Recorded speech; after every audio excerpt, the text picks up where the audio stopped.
Mesdames et messieurs, bonjour. Voici le résumé de l'actualité de cette semaine. La circulation ferroviaire a connu de multiples perturbations en Belgique depuis le début de la semaine. Des trains ont été bloqués, certains wagons affichaient une température de 45 degrés. Des plans catastrophes ont été déclenchés, soit vraiment pas une bonne publicité pour la SNCB. Un train Eurostar est arrivé mardi à Bruxelles avec près de 2 heures de retard.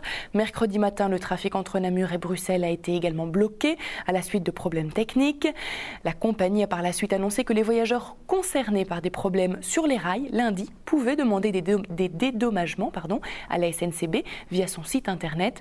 Les voyageurs peuvent également avoir recours à ce système de compensation pour des retards qui se sont passés en dehors des incidents de ce lundi. Mardi, les températures sont montées jusqu'à 36,1 degrés dans le Limbourg.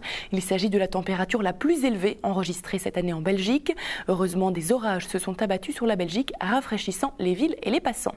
Il faut dire que depuis le 19e siècle, la température terrestre ne cesse d'augmenter. En 2010, celle-ci est devenue plus chaude de 0,62 degrés, faisant de cette année-là la plus chaude depuis 1880.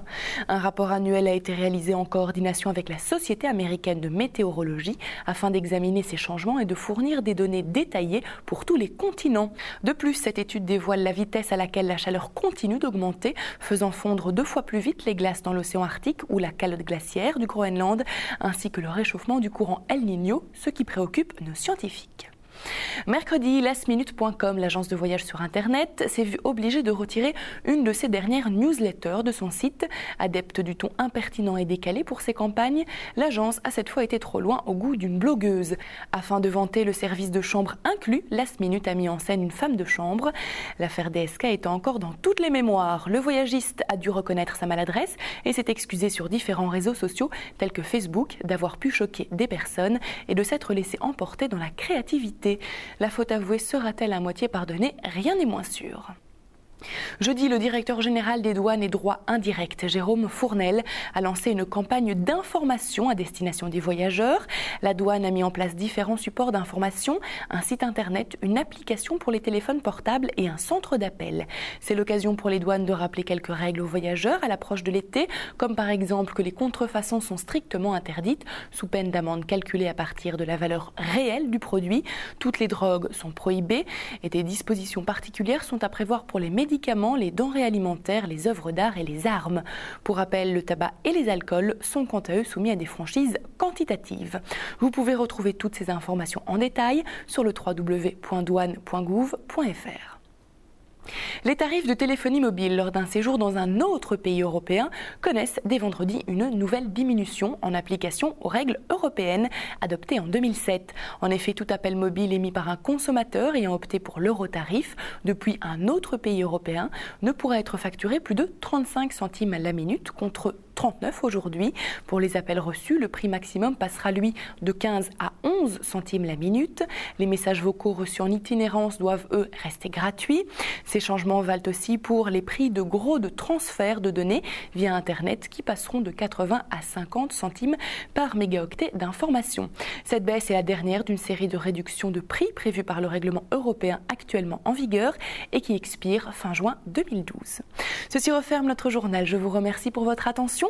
Je vous rappelle notre site internet sur lequel vous retrouvez toutes les informations. Il s'agit du www.libertytv.com/tv. À présent, je vous laisse sur de magnifiques images de Bora Bora. Belle évasion sur Liberty TV.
Notre mission à Liberty TV, c'est de vous faire voyager en toute sécurité.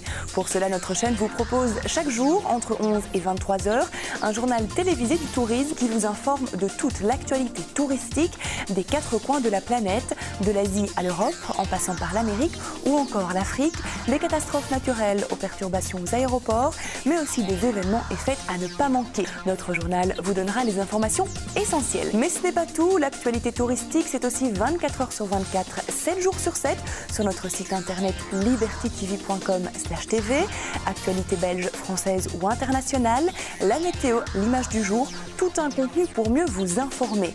Les rendez-vous sont donc pris en télévision, c'est notre journal du tourisme chaque heure et chaque jour, entre 11 et 23 heures. Et sur internet, vous pouvez vous connecter 24 heures sur 24, 7 jours sur 7 sur libertytv.com/tv. Ne l'oubliez pas, Liberty TV, c'est votre télé des vacances.